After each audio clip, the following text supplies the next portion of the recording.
Welcome back to the Deck Compass Podcast. I am Dimitri. That is Patrick. We're absolutely not ready for anything today, but we're going to try to have our best crack at it. First off, happy Mother's Day to all the mothers out there.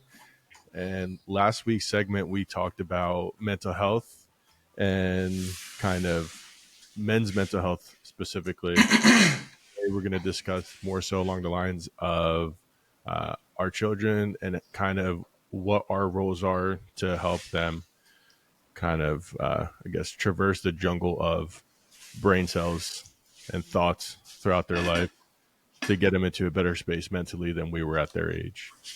Does that sound about right, Patrick? Sure. Fantastic, because, we just winged it. You did a great job, but I didn't hear any music. Well, I played it. I'll play it again. It's fine. It's fine. We need new intro music anyways. As long as you did. We need new intro music anyways. All right, we're getting your intro. We're working on that. You do the Pornhub entrance. Jesus Christ, dude. You have a casting couch behind you? That's a fucking small couch. All right. All right, so we're skipping Fatherhood Unscripted until later. Just for clarity purposes, correct? Yep. Yeah, we're gonna dive right into it today, and kind of give you the value first. And we'd love for you guys to stick around and hear our Fatherhood Unscripted and our Weird Shit Weekly. But yeah, let's get down to it. All right, cool. I got a story. So Wednesday of this last week, I did some leadership training through the company I work for. Nothing was too crazy. Like, I think most of the leadership stuff, I think, is common sense-ish. It's just about implementing it or doing it. And, being in a leadership position for 15 years, I've done a lot of things like this, but the thing that was the most impactful was a story that we read at the end. So I'm going to share the story, and it kind of goes with what we're talking about today. Awesome. So forgive my lack of eye contact for a minute. One day when I was a freshman in high school, I saw a kid from my class was walking home from school. His name was Kyle. It looked like he was carrying all of his books. I thought to myself, why would anyone bring all of his books on a Friday? He must really be a nerd. I had quite a weekend planned, parties and football games with my friends tomorrow afternoon. So I shrugged my shoulders and went on. As I was walking, I saw a bunch of kids running toward him. They ran at him, knocking all of his books out of his arm and tripping him so he landed in the dirt. His glasses went flying, and I saw them land in the grass about 10 feet from him. He looked up, and I saw this incredible sadness in his eyes. My heart went out to him, so I jogged over to him. And as he crawled around looking for his glasses, and I saw a tear in his eye.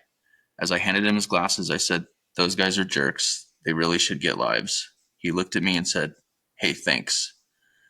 There was a big smile on his face. It was one of those smiles that showed real gratitude. I helped him pick up his books and asked him where he lived. As it turned out, he lived near me. So I asked him why I had never seen him before. He said he had gone to private school prior to now. I would have never hung out with the private school kid before. We talked all the way home, and I carried some of his books. He turned out to be a pretty cool kid. I asked him if he wanted to play a little football with my friends. He said yes. We hung out all weekend, and the more I got to know Kyle, the more I liked him, and my friends thought the same of him. Monday morning came, and there was Kyle with a huge stack of books again. I stopped him and said, "Boy, you are really going to build some serious muscles with the pile of books every day." He just laughed and handed me half of his books. Over the next 4 years, Kyle and I became best friends. When we were seniors, we began to think about college. Kyle decided on Georgetown, and I was going to Duke. I knew that we would always be friends, that the miles would never be a problem. He was going to be a doctor, and I was going for business on a football scholarship.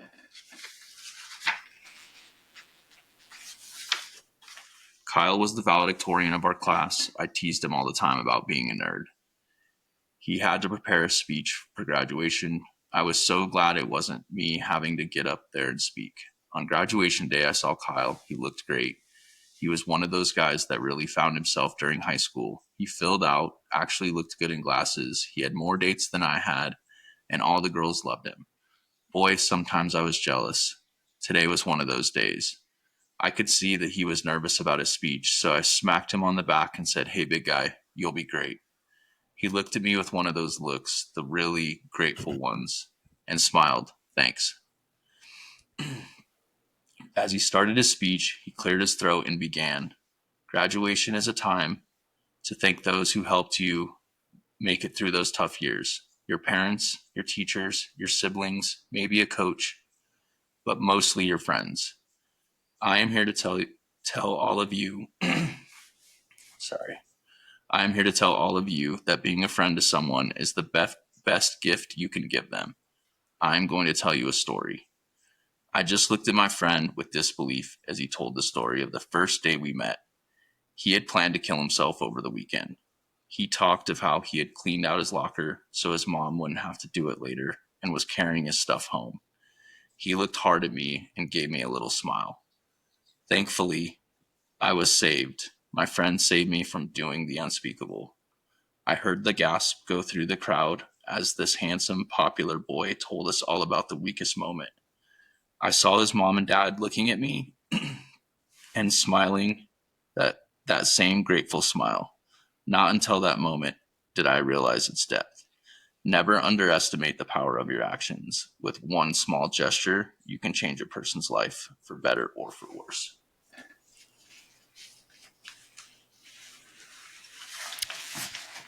I mean, I feel like I kind of feel like that's I feel like that's something that happens a far more often than we care to think about. Um, and it it's pretty amazing how you go from wanting to kind of end your life to, hey, I'm the valedictorian, I'm giving a speech, and here's a story that I'm going to tell. It's not thank you, mom and dad. It's always thanks to kind of the unsuspecting person that went out of their way to see somebody in like pain, or kind of just kids being assholes, because that's what they do. Um, who knows what they got going on at home, but clearly this kid had a lot of stuff going on, and he was on the way out. That's pretty crazy. It's a true story too. I don't have any context outside of that, but that's what the dude who shared it with us said. But yeah, it just kind of hit me a little different. I think I've always kind of thought about stuff like that. I was impacted by suicide at a pretty young age. Somebody pretty close to me had attempted suicide. So they weren't successful. Thank God. But it Yeah. just kind of brought it more to the forefront for me. So yeah, I mean, it's definitely an interesting, um, it's an interesting way to look at things, right? Like, maybe don't be so shitty to somebody because you never know what somebody's going through. Yeah. I Talking to you, think Dimitri. I know I'm fucking terrible. I think I I I will say so. I actually had a conversation with my kids yesterday when we were driving, and it wasn't necessarily about um, the topic of suicide, but it was on a topic of like bullying and just not being right to the people around you. And I kind of told him, I said, "You guys hear me talk a lot. I mean, you guys hear me talk a lot of shit. Not really, but like some of the word choices that I make aren't always the most appropriate or acceptable words." But I told him, I said, "Here's the difference." I said, if I see somebody that is being taken advantage of or being bullied, I'll be the first person to kind of tell them in a very nice way to back the fuck up and leave them alone. I got bullied a lot when I came over to the United States, and it was primarily because I didn't speak English, and I lived in Hamilton, New Jersey. You still don't. I still don't properly. Like it was but the thing is, I think that people kind of get twisted and mixed up, and they think what they say at home they can speak that way anywhere else, and you can't. I'm not very good at reading the room in a sense of talking about things appropriate. That's hands down not my strong suit. But as far as doing the right thing and picking somebody up when they've fallen down, or holding the door, or just having a conversation and making sure that somebody's okay, I like those conversations. I don't really give a shit how good your day is. Like that's my my thing. I'm not very good at small talk. So when somebody says, "Hey, how's your day?" It's good. Like, what do you mean? It's the fucking same day as yesterday. Nothing's changed. Now, if you want to say, "Hey, man, like, you look, you got some stuff on your chest. You want to talk about it?" No, but I will. And then now you dive into this long-winded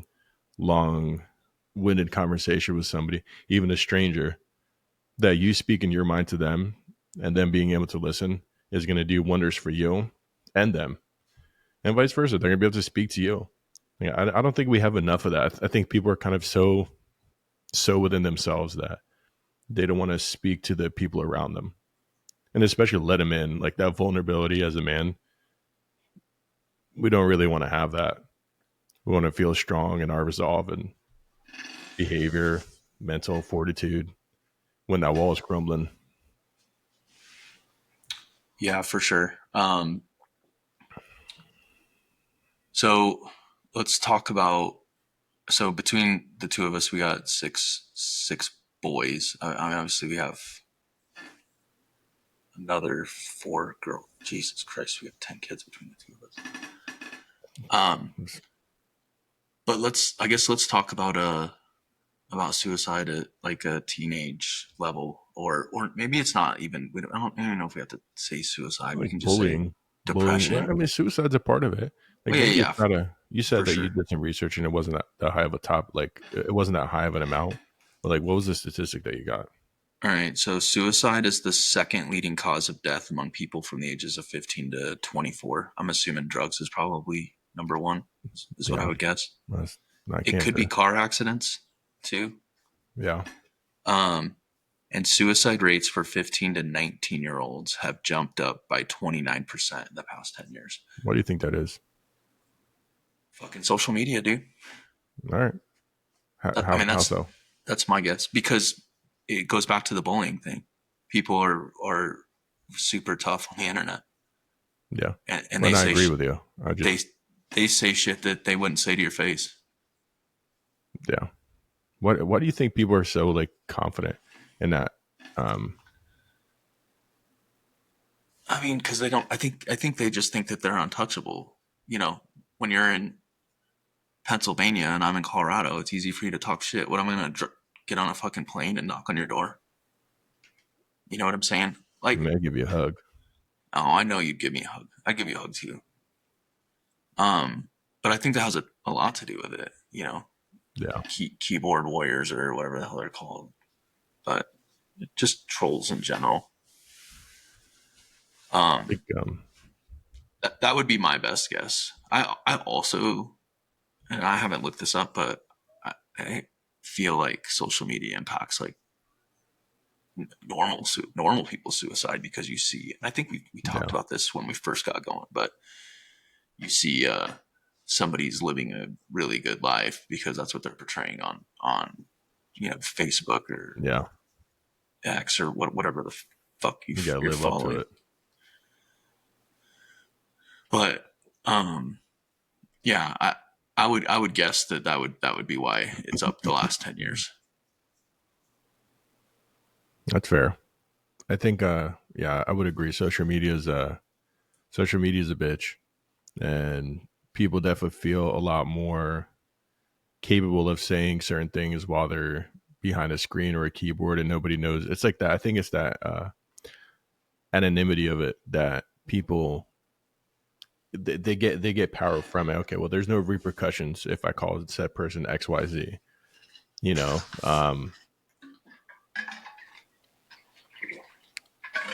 and I think that I think bullying also, like, I guarantee that it primarily now happens more so in a social media aspect or online. I know when I came, so I'm gonna keep bringing this shit up. When I came to the United States, I was it was kind of like I don't know. Well, I was what seemed to be like the only white kid in this school, and it was Georgie Wilson Elementary School in Hamilton, New Jersey, right next to Trenton, We're not and sponsored by them, by the way. not sponsored at all. And there was, dude, I got into a lot of fights, and it was it was kind of like black kids, and it wasn't really them. It was like the females, and coming from the orphanage where we like it, they're you're happy and joking, but everyone speaks the same language, so you understand the social cues and somebody's upset or not. Here, like when I came here, like you're laughing at me and I'm not laughing, dude, I'm gonna start fucking hitting. And never hit any females like that.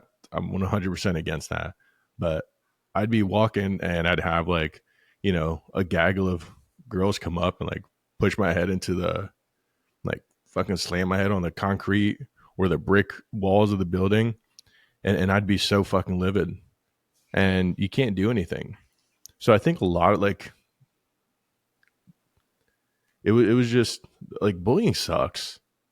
Like it really, really sucks. And in schools,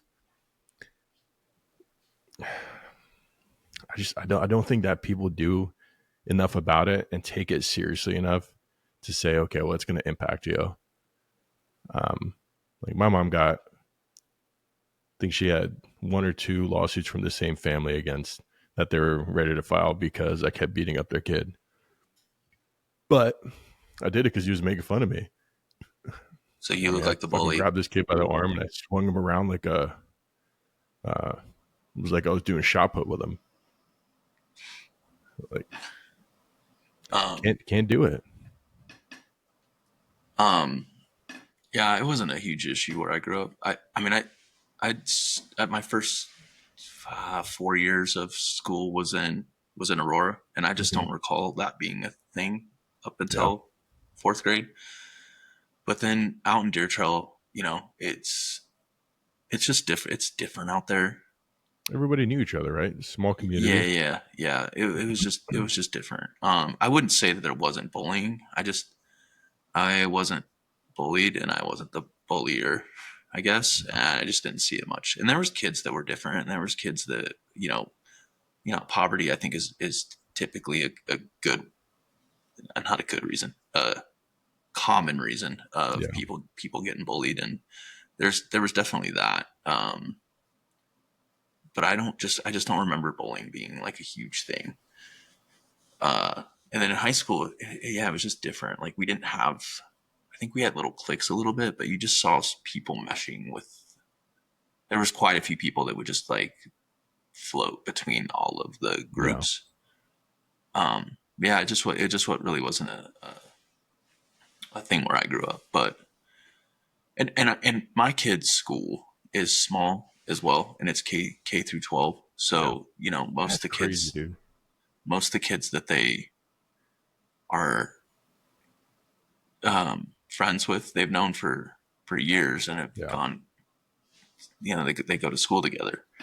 So I think it's a little less common there too. But like I have definitely, specifically with the older two boys, I've been on alert, I guess, with their. I don't think depression is the yeah, probably depression, but like, changes of Mm-hmm. of Like uh, interests, not knowing what the hell they want, and then kind of spiraling downward. just kind of like, yeah, shutting you out a little bit. Like, my kids will go into their room and they'll as soon as they get home from school, and they'll be there the whole entire day. And I Mm-hmm. don't think that's super uncommon, but it's that interaction you have with them, and you see that they're acting a little bit different. And so for me, just because it is such a, like I said, knowing it at a young age, I don't want a bad day to impact one of my kids, You don't want the rest of their life. I to. mean, I have my own selfish reasons for not wanting that Yeah. as well, obviously, because that would fucking cripple me if that happened. Um, but yeah, I've I think both of my older two boys have just gone through funks at certain times in their life that I was like, Yeah. man, I just we got to be on high alert. So how do you deal with it? Because like to your point, like I don't think nobody would want nobody would want their kid to kind of be going through it and not be aware. And next thing you know, your kid takes their own life because now you've lost your child, their life is gone, and then the siblings, like everybody is crippled in that.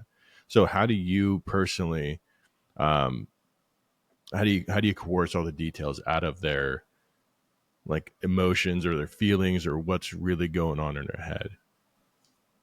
Well, I'll ask the questions, and I think for the most part, my boys would both be that and I'm talking about the older two specifically, but I think both of them would be willing to talk about it a little bit. I think Logan's been a little bit more standoffish, um, of not like oversharing certain things, and I'm okay with that. Like, I don't need to know all the information, but I want him to know that. So I guess give you an example. If something like that were to happen, I would ask the questions like, "Hey, what's going on? What's wrong? What do we need to do?" And if I don't get anything, that's okay. But I will then say, "Hey, I'm I'm here for you for one, and two, like there's other options if you don't want to talk to me. Like we can hook you up with a therapist or anything like that." Um, I talk to Logan every Saturday, and truthfully speaking, I haven't talked to him the last three because he's been kind of busy because he's trying to finish out the school year in New Mexico. But one of the things that I ask every single Saturday is how he's doing mentally because I just want to make sure. And I guess it's the same thing. I'm not expecting him to be like sharing, but at the same time, I want to know that like he's okay because I can't see that stuff now. Yeah. So, and I think Davis is. I think it's a little bit further behind Davis. I think his was more of like a middle school phase. And with him being a junior, almost a senior now, I just haven't seen it in him in a long time. He's got a really close group of friends, and yeah, Yeah. I think he's good. And that's where Logan struggled a little bit is that he's changed friend groups because of uh, trying to think how to word this. He just didn't like what they stood for, so he went and friends who he thought were good people weren't, and so he kind of changed that, and he did it in high school, and that's a hard thing to do when you have a like Yeah. being by yourself when you're in high school is tough. Solitude, man. And I think solitude as a man and going into adulthood is kind of it doesn't matter how many people you're surrounded by. I think that you do have a lot of that loneliness, that kind of like deep, um, and like maybe that's like you don't need a large group of friends. And you kind of learn that, but as society, it seems to more so structure itself to, um, they want people to be more social, but like social for the wrong reasons. And I think that's a really, really difficult thing for kids nowadays to have to deal with.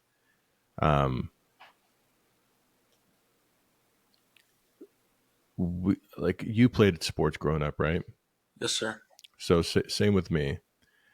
And what I found is me personally, I never, even though I played the sports and I was on the same teams with the same people for years, I just never jived. It never, it's like, it's like being lowly in a crowd of friends. Um, and I think that with social media right now, it's a really easy way for kids to like be lonely because there's so many communities out there that they kind of want to be a part of. And if they have a friend group that they're going to school, well, but now their friends are, discussing things that they're dealing with on social media or finding social media groups or blah, blah, blah, and you're not interested. I think it's so much easier to have, um, not lose friends, but to have things rearranged. But to have, I think the kind of amazing thing that you said that Logan did is switching friends groups. Like I can't, that's a hard thing to do, and to a lot of like mental strength to say, you know what, I don't like it. And even though you guys have been around me or I've known you for XYZ years, just not working out. I mean, That's interesting. it's one of my favorite qualities of Logan is that he does not give a fuck what people think about him, and Yeah. he's been like that for a long time, and I think it's made him a little bit more free. Like Yeah. he'll do shit that is against the grain because he just doesn't care what you think, Sure. and I think that's hard to do as a teenager. I mean, it's hard to do as a human, but it's even harder to do as a teenager. And I think Jackson has the same quality. Like Jackson just doesn't give a shit what people think about him. Do you deal with them differently? Like when you have those conversations? No, but I look up to them because I wish that you know the older I get, the more I don't give a fuck what people think. I, Yeah. I know I know who I am. But younger it was challenging because you're like, oh, you don't want people to think this about you, or you don't want people to think that. And my kids just have never, they just don't, that those two specifically just don't care. And Jackson has this huge friend group, and he's Yeah. like, the kids love him because he's just a good dude. He's a good human being. And, I think he makes his friend group better. And, and Logan's friend group wasn't like, it's not like they were bad people. They just weren't me- meshing with him, and they just didn't align. So, You change. Sometimes you like mustard and then you realize I fucking hate mustard and I like ketchup. Yeah. I get it. but for me, sports was, I mean, everybody I played, going to a small school and playing sports at a small school is definitely different. But those relationships, I mean, to this day, I still have Yeah.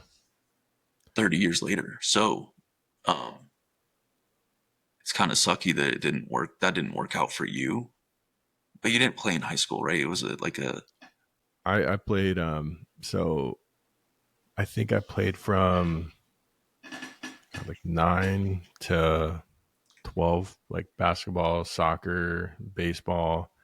Um uh yeah, like it just, and it was just me though. Like I was never, that wasn't a big thing for me. And like my son, my oldest 16, he likes interaction, but I think he also takes a lot. He wants to please everybody. Um I was more so asking like how you have the conversation, because I know, if I look at my son and like he's doing less shit than not doing anything more than usual, Like if he's laying in his bed for more than, the normal time he lays in bed, which is almost all day, um, I'll go in and So I'll two ask days. him. Yeah, and I think my you kind of touched on it, but my the way that I deal with it is a little bit different, and it's different with him than with my daughter. And I can't bring my 5-year-old son because that it just doesn't even apply to him yet.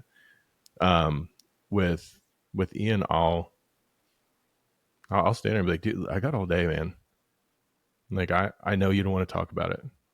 I get it, but I'm telling you right now, the longer you hold on to it, you're gonna start telling yourself, no, it's okay, and then you're not gonna bring it up. You're not gonna have the conversation, and then a year from now goes by, and then you're gonna realize, oh shit, I'm still mad about this, or I still want to talk about this.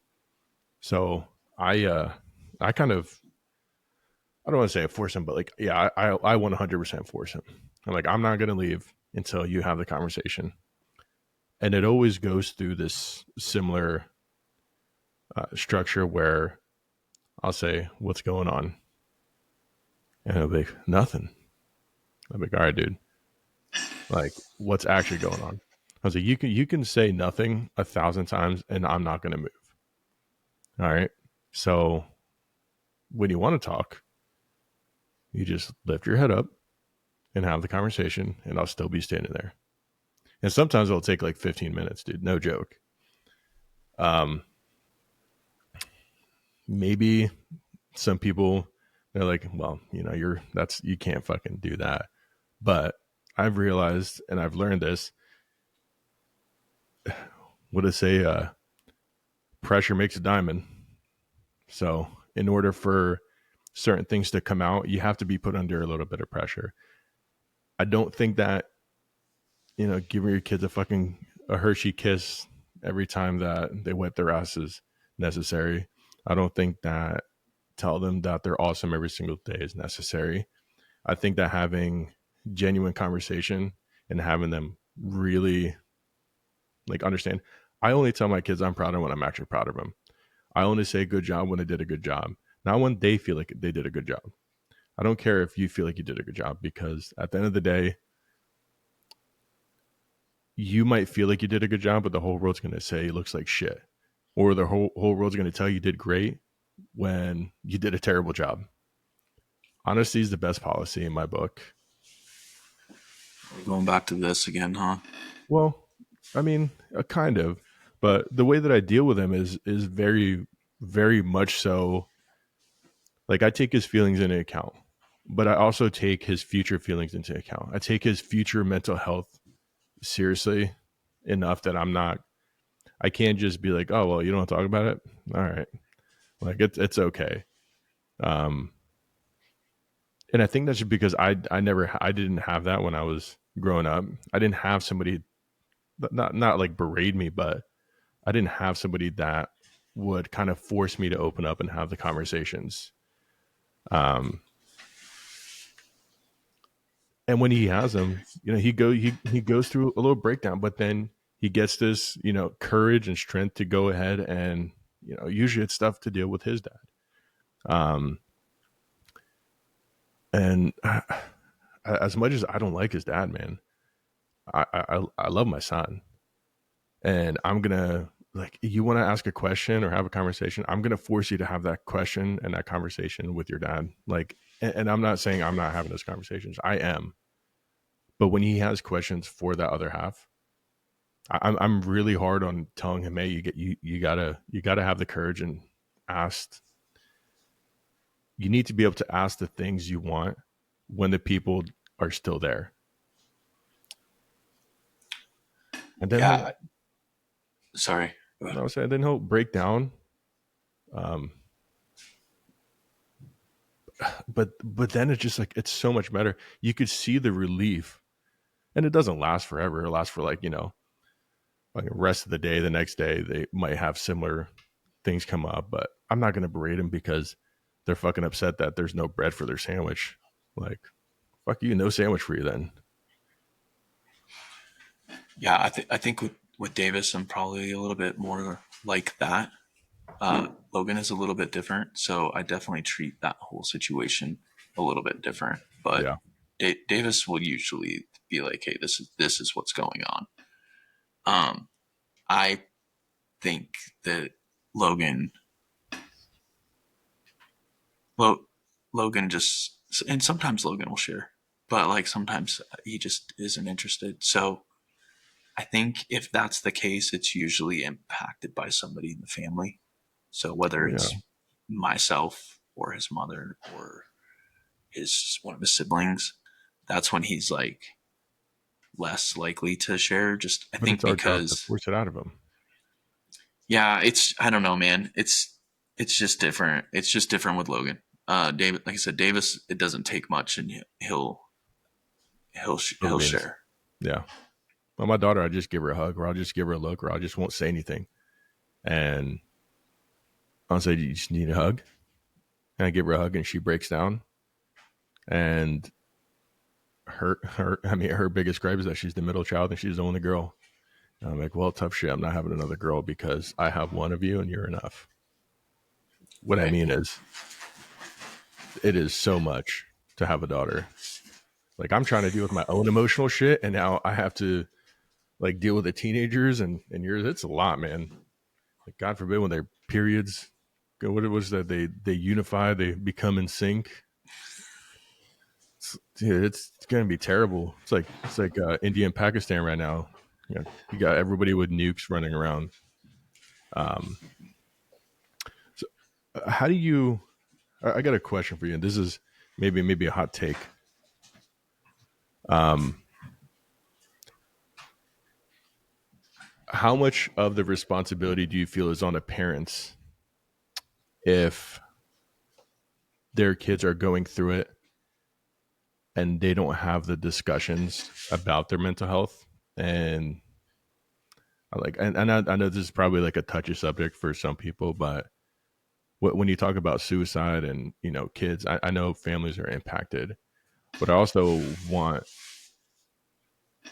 maybe in the back of your head as a parent to realize as as hard as it is for everything, and it's easier for us as parents to get caught into the landslide of life. Our kids are kind of battling their own stuff, and they might not seem significant to us, but they're significant to them. And if they don't want to talk about it, I think it's our job to make them have the conversations that make them uncomfortable, because that's going to be life. And I think it makes things easier for them. Um, so do you think that like us as parents kind of have some like accountability on our end to make sure that we're having these proper conversations with our kids in whichever right way is to you as a parent, A but you hundred, a have to have hundred, it. 100%. Like it's 100% on you as a parent to know what's going on with your kids. It doesn't mean that you could change Yeah, anything, right? I mean, you could change things, but it doesn't mean that it's going to change the outcome if a kid ends up wanting to take their own yeah, life. And fuck, man, who knows? I don't know the stat on it, but like maybe some of the reason that it happens is because of parents. yeah. Well, yeah, I would. I think. Yeah, that's a tough one, man. Like to to to be a parent, and if you kind of did feel like what you did impacted that child to that extent, and now that they're no longer there, um, I can imagine that's an incredibly difficult feeling to have and to bear with for the rest of your life. Well, and I'll tell you this, like this is kind of what I've learned um, through sober living and stuff like that. We don't deal with teenagers. I think that maybe the youngest person we've had in the house is around 20, maybe 19. That's Um, pretty young. but one of the best situations I saw um, had this dude. He was like 24, and his mom had reached out to me. She's like, "Hey, I want to get my." He was the kid was currently in rehab in California, and she lived out here, and she was getting him out here. And so she called and she wanted to get him into the sober house. And so we did a tour, which is, pretty normal for us. And he, he was like, yeah, I'm going to not, I don't want to make a decision today. I'm going to wait it out. And she just like, she fucking dropped it on him. She's like, Mm-hmm. it's either here or on the streets because it isn't with me. Yeah. And I called her after that happened and I was like, it takes some real balls. And the reason that and I didn't know this at the time, but the reason that she made that decision is because she was a recovering alcoholic herself. So she knew that she was not going to enable her son. Yeah. But Man, that right there. the flip side of that is if you're a child or a teenager or even a young adult, you might view that as your parent doesn't love you, but it is 100% the complete opposite of that. Yes. And So we're not saying abuse is love, because it's not. And that's not abuse. I think people get that a little bit mixed up. abuse is love. No, like, so she knows, she's been in that position. So you as a parent, it's not only is it your job to correct your children's behavior, but it's also your job to steer them in the right direction based upon your own life experiences. So she's experienced it. She knows what he's going through. So she's going to be probably a little bit more ruthless and more willing to make their kids uncomfortable than some other people. It's I respect the shit out of that. Yeah, it was a baller move for sure. And I was like, Yeah. dang, because I thought for sure, just based off of their interaction, she was a sweet lady. Like she was very nice. I was like, oh, she's gonna let him stay the night and sleep on in the decision. I think they were at the house on like a Friday, and he was talking about I'll make a decision by Monday, but she knew exactly what he was thinking because she obviously was a recovering addict too. Yeah. He's finding a way to um to get out of it. Yeah. And he ended up moving in that day, and he's no longer in the house, but he moved out on good terms. He actually had an illness come up and ended up having to move in with her, but he was in the house for quite a few months. And yeah, it was you don't see that a lot. No. Specifically with in my situation, like people enable people and they don't even know that they're doing it. They think that they're loving their kid, which they are, but they're actually harming him. They're actually harming him. That is enabling, correct. people pleaser. Like these are things that, listen. So I mean, I don't know. My wife wants me to have the conversation, talk about that, but she had we had a drinking issue that she had to, go to an outpatient for a week. And I like me as a man, I could sit quietly for a certain amount of time until I'm going to put you on the spot. And my brother-in-law shot me a text, and I was literally at the gym, and I dropped fucking everything I was doing, went home. Mother-in-law was sitting on the porch, and I laid into it because I think people are afraid to lay into the ones they love because they think they're gonna push them away. And I'm telling you right now, if you're afraid to tell somebody what is truly going on in your life, and you're unwilling to take the criticism in it and make a change about it, I don't think you care about that person as much as you think you do. Because if you did, you would understand that they have one life. Yeah, we all have one life. So you have one opportunity to clean your shit up today, and then you could do it again the next day and the next day. It doesn't matter how many times you have to repeat it, but it's going to run out. Your time's going to run out. So if you don't have anybody in your life that's telling you, hey, you're being lazy, get your shit together. If you're a parent and your kids are like 19, 18, and they got stuff going on, and you don't understand what they're doing in their friends groups or what's happening in their life, Okay, great. You want to have some sort of separation. You want to have, oh, well, they're mature enough. They need their space. Dude, I love you. Fuck your space. Like I am your parent, and until I'm dead, you're not gonna have any space for me. I will call you. I will get my answers.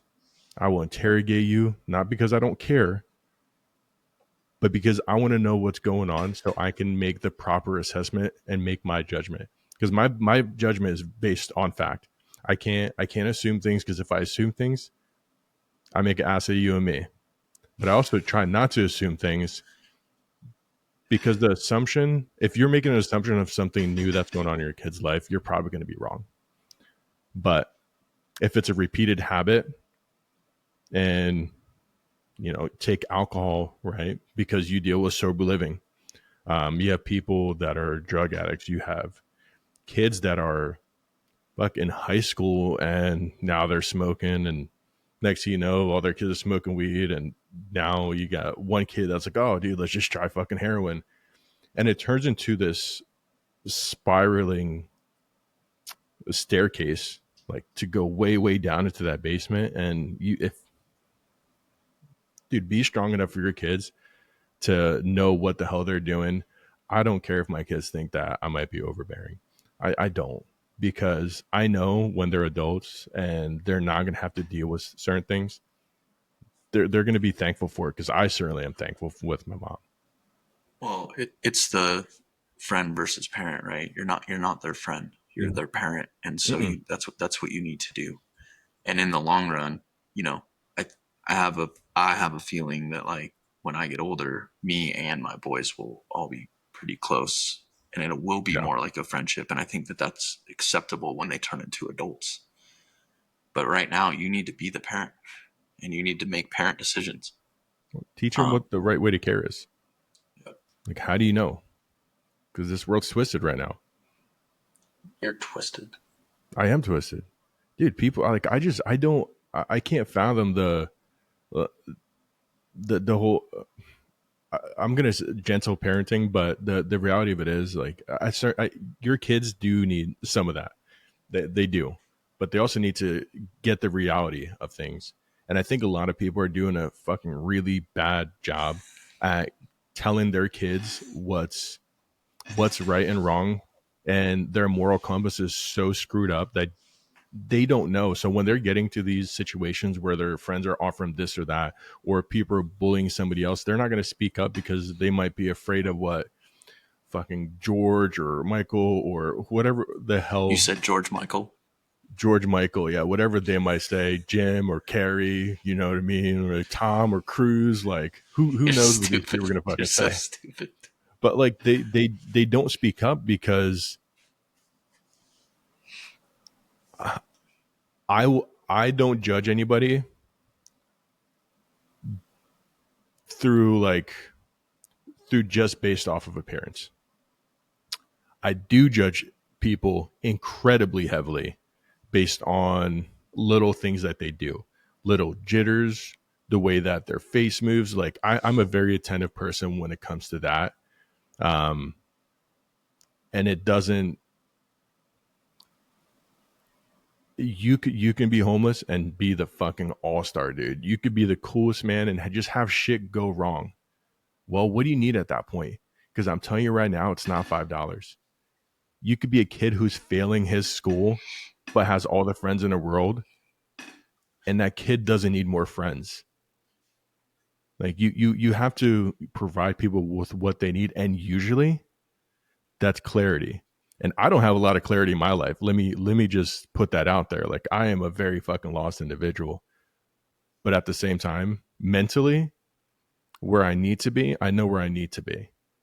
And that's what I want to instill in my kids, so they know what's right. My daughter will tell somebody to stop bullying or don't do that. She's very good.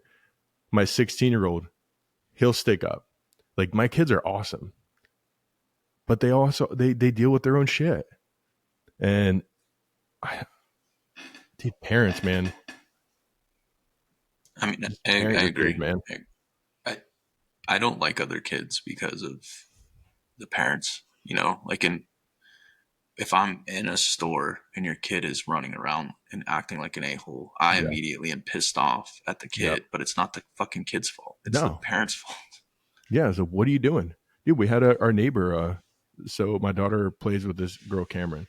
And my daughter actually asked because another friend, Alexis, she's got a mixed family. So her mom's white and then her dad's black. So her family's obviously mixed. When my daughter asked, she's like, why are her kids a different color? I'm like, because they just are. Because she's white and he's black. Like that's all. Like that's a very blunt answer, but that's all there is to it. But anyway, like I don't know why I fucking threw that in there. I don't know either. Her neighbor, not her neighbor, this girl Cameron, her little nephew came over, and the little girl goes like, "Oh, he always cries," and I'm like, "What? Fuck you!" Like little kid, I didn't care about what she said. I was like, "He always cries, whatever." Well, we're having a catch, and he was upset because nobody was playing with him. Because me and my son were just throwing the ball, and I was Did like, you "Hey, just say we're having a catch? Yeah. Where the fuck are you from? Like England? That sounds like something they would say there. Having a catch Yeah, with I've a never fucking heard of that. ball? Are you serious? Yeah, playing catch. You never played fucking catch? No, I have played catch, but I'd never say So what do you do? having a catch. What do you say? Me and my son are having a throw. No, you don't say having anything. You say playing. Oh, playing. All right. Well, we're having a catch. Throwing a ball. All right. I guess that's fair. I don't know, dude. Is that an East Coast thing?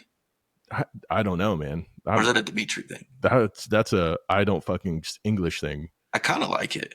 Having a catch. Busting your balls, but anyway. I kind of like it. I like it. All right. Go back so to we're having a catch. And the kid gets upset. And he's like, sits down, and our driver's like, "Hey, dude, what are you upset about?" He's like, "Well, nobody wants to." I was like, "What do you mean?" He's like, "Well, I've never thrown a ball." I was like, "Are you fucking kidding me?" I was like, "Come here, dude." And I'm bringing this kid in, and his sister's like, "Oh, just stop crying." And I'm like, "No, dude, you can cry, but cry for the right reason. Like if you're crying right now because you're not playing with anybody, say, hey, I want to play." So you got to speak up and have that voice.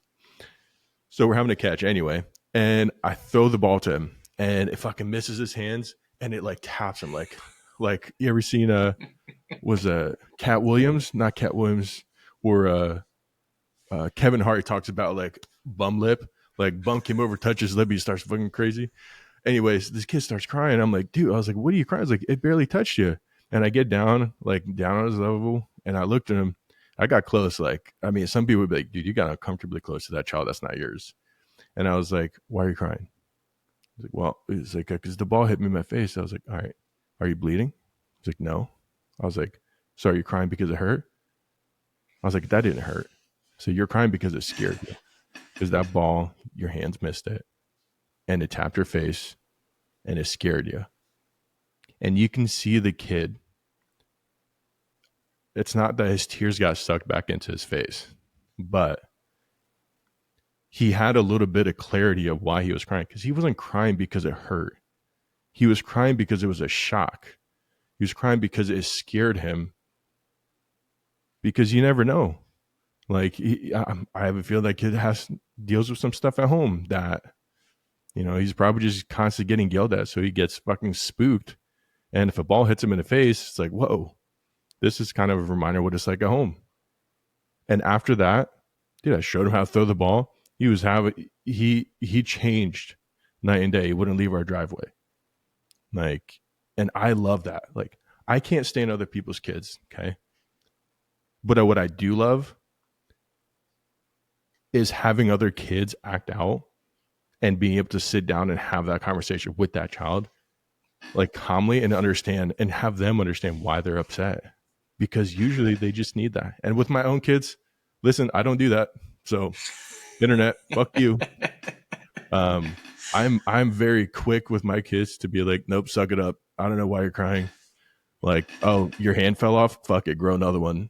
And I do care, but other kids, it's so much easier because they're going to listen. Your own kids are going to fight you on things. Your own kids probably aren't going to want to talk about shit with you unless you force them to do another child. If you explain something and your heart goes out to them, they feel it. And I think that's that was just that story of having a catch and that kid being upset, and all he needed was a conversation, have a genuine, like, somebody interested and caring about why he was fucking crying, instead of just saying, stop it, suck it up. And maybe teenagers, high school, social media, I think we have a lot of that. Suck it up, be a man, grow up. All right, let's wrap this up. We're in an hour. You want to do Fatherhood Unscripted? All right, Fatherhood Unscripted. Go for it. All right. Mine's Jackson. So my kids go to a pretty small school, and they do a lot of unique trips. So Jackson was signed up. So one of his classes is like a bicycle class. So it's like learning how to work on a bicycle, and there's just it's a lot around bikes. So this is the end of the school year, and they had a trip set up. It was just in the Denver metro area.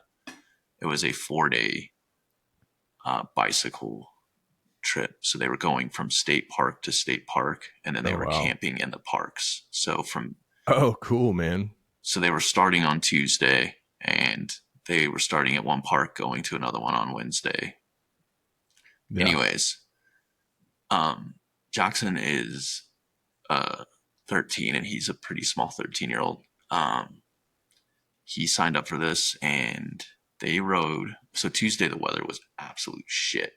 So it was supposed to be a 90-mile bike ride in 4 days. Love it, dude. The weather was shit, so they ended up canceling on Tuesday. They just went straight to the park and got set up, and then they left on Wednesday. But that dude went 85 miles in 3 days. And I don't know, man. I was like, that's a proud moment, dude. That's cool. It was pretty awesome, because his legs had to work a little harder than everybody else's, because he's a smaller dude. But yeah, I was super proud of him, and he said it was miserable, but he's glad he did it. And that actually happens a lot on these school trips that these kids go on. Like they don't get phones, they don't get anything. So he's doing all these miles, and he's not listening to music. Like they completely disconnect, which is something I love that they do. Yeah, that's good. They need it. What about you? We leaving? All right. Give my wife a kiss goodbye. Happy Mother's Day. You changed. I liked your outfit. I didn't. All right. You're gonna tell her I said, oh, okay. I was like, you're a real piece of shit. Yeah, they all say that. I would say my Fatherhood Unscripted is, man, what the hell? We had I give my kid shit, but so it'll be Ian. Told him to go outside and go play with some friends, and by friends I mean friend. Our neighbor across the way, they have a 13-year-old boy, and he goes to the middle school over here. Super nice kid, and I told him, like, when they first met, I was like, hey, you guys can be, you can come knock on our door anytime you want, and do like come hang out. Like you're good. Ian always needs a friend. Well, he came by and told Ian to go outside, and Ian put on his firefighting shirt and his like a volunteer shirt. And at the time, I was giving him shit, but he's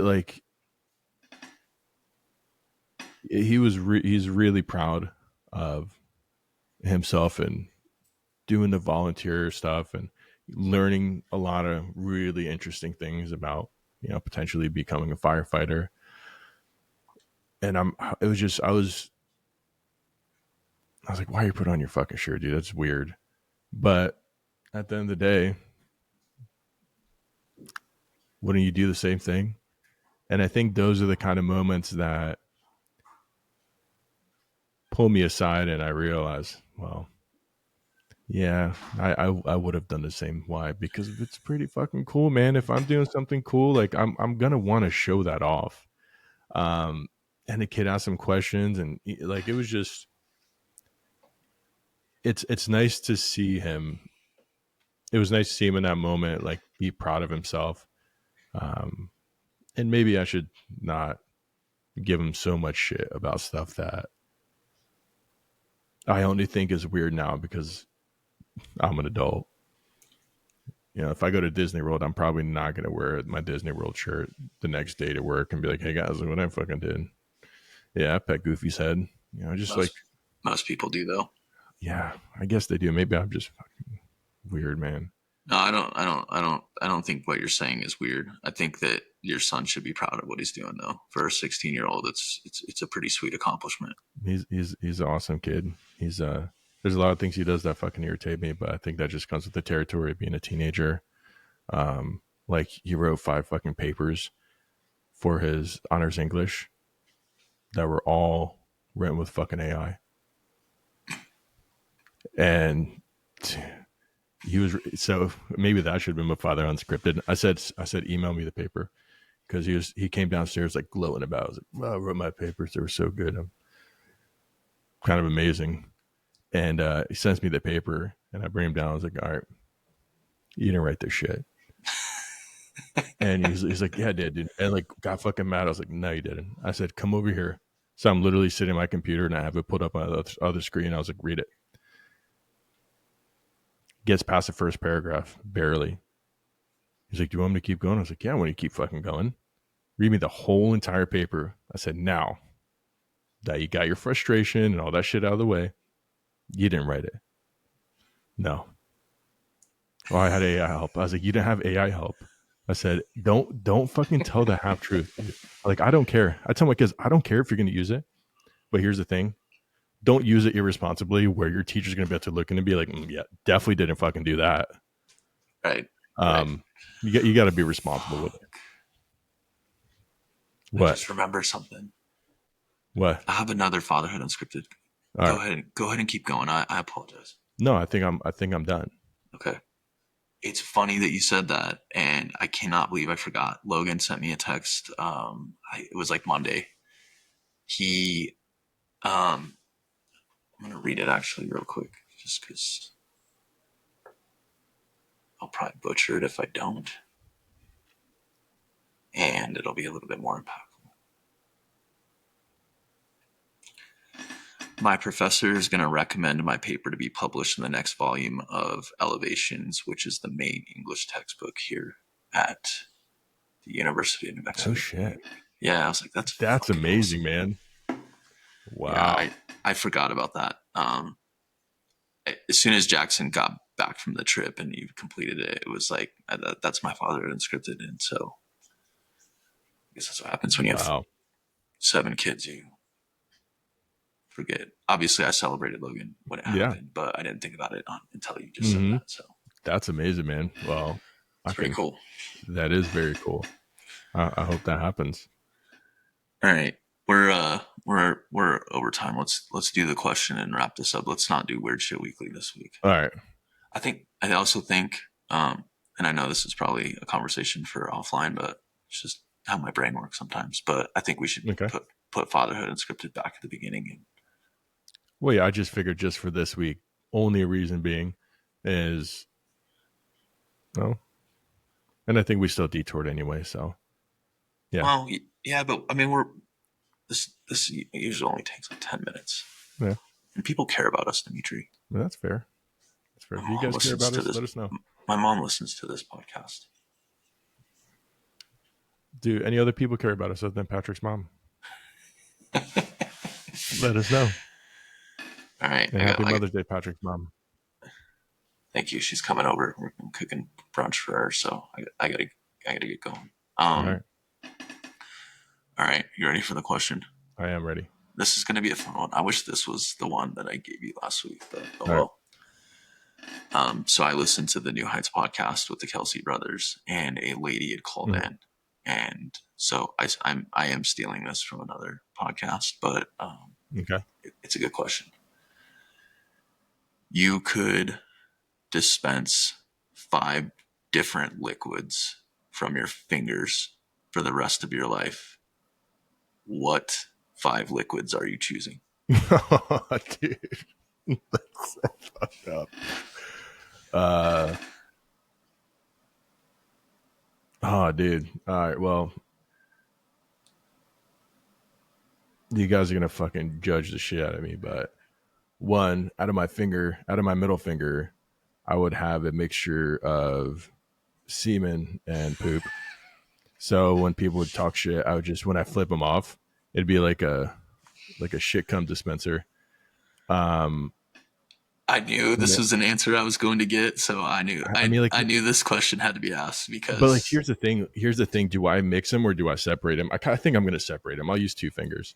All right, my last 3 fingers. One, I'm guessing this is all going to be like clean, so I'm going to say like water. Can you imagine fucking mixing up your fingers though? Like, talk about a talk about a party. So water. Um, man, I like Pepsi. Is it really, carbonated and cold? It just, I think, like, really, you like yeah. Pepsi? Is it going to be carbonated and cold? Yeah, Like, yeah, is it going to be cold? yep. All right, cool. Yeah. All right, yeah, like, yeah. And maybe, God, water, Pepsi, and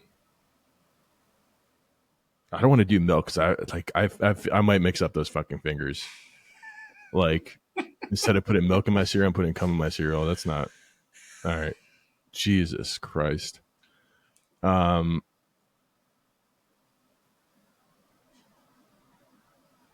oh my God, dude. I don't know, man. I think I only need 4 fingers. Oh, you're missing a big one. What's the big one? Fuel. Fuel. Oh my God. See, I'm thinking of like Yeah, enjoying my life. You're thinking of throwing shit at people. You're right. You know what's funny? The most surprising answer you gave me though was Pepsi. Really? Yeah, I'm not surprised by anything else you said. Yeah. That's why I knew this question would be gold. I mean, dude, it is. Oh, you know what? Gold.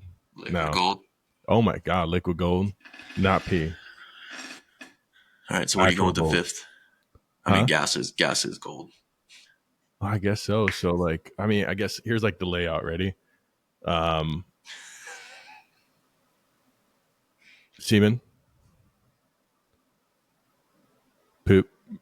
So I could like, and maybe like this top one's gonna be like Pepsi, like fucking really screw them up, and then we'll do.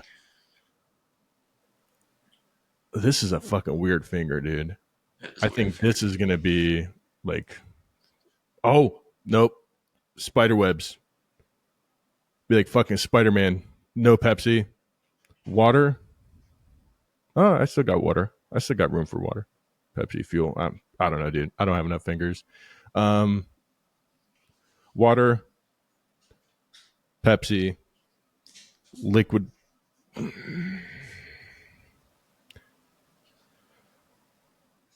Fuel.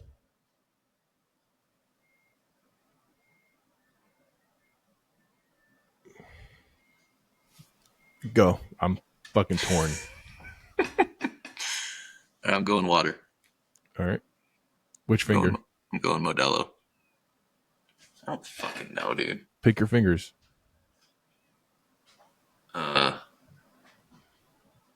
Water. Okay. Modelo. All right. Monster. All right.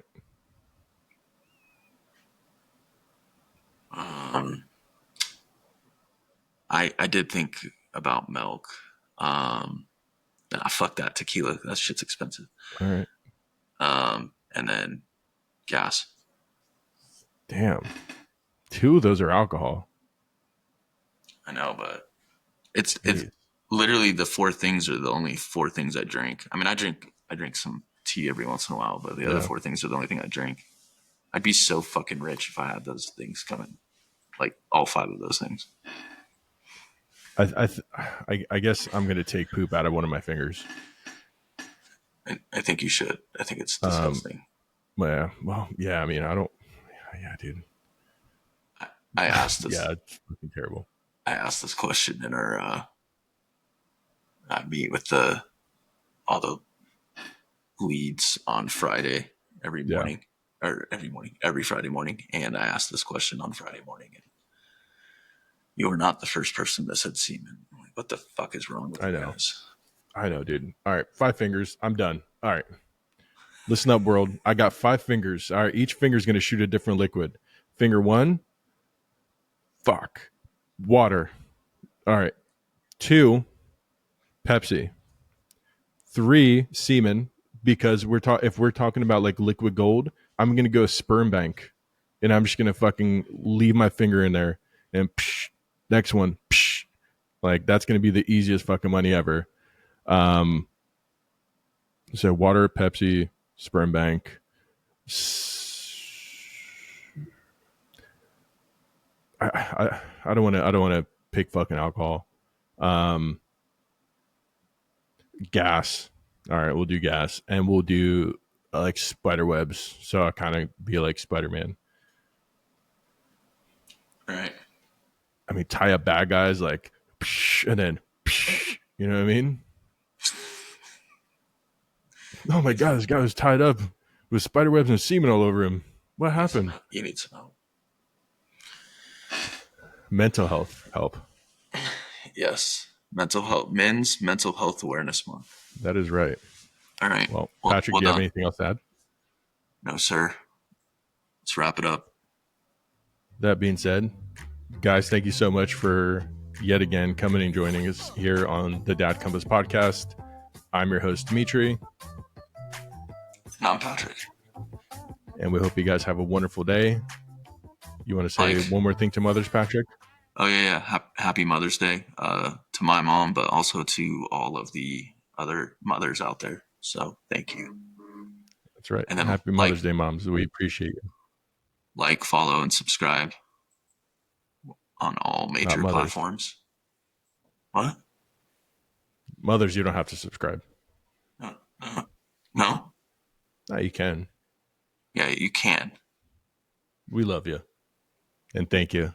We do love you. For putting up with us and dealing with us. And that's all. Thank you, guys. We'll see you next week. Again. I now got to hit the fucking end session button. See ya. Oh, shit.